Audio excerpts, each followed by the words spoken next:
بسم اللہ الرحمن الرحیم۔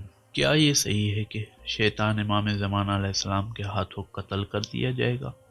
وہب بن جمی کہتے ہیں کہ میں نے امام جعفر صادق علیہ السلام سے پوچھا کہ جب شیطان نے اللہ تعالیٰ سے روز قیامت تک کی مہلت طلب کی تھی تو اللہ تعالیٰ نے اسے جواب میں فرمایا تجھے وقت معلوم کے دن تک مہلت دی جاتی ہے۔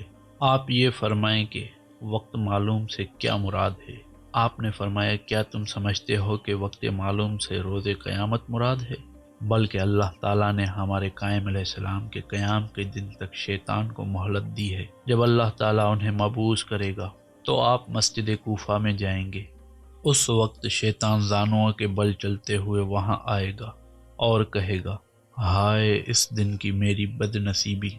اس وقت حضرت مہدی علیہ السلام اس کی پیشانی کے بالوں سے پکڑ کر اس کی گردن کاٹ دیں گے، اور وہ دن وقت معلوم ہے، اور اس دن شیطان کو ملی ہوئی مہلت تمام ہو جائے گی۔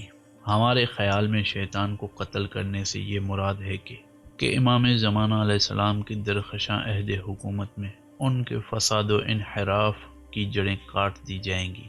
اس دن ابلیسی مکر و فریب کا نظام ختم ہو جائے گا، ابلیسی نظریات ختم ہو جائیں گے اور عقل و ایمان کی حکومت قائم ہوگی۔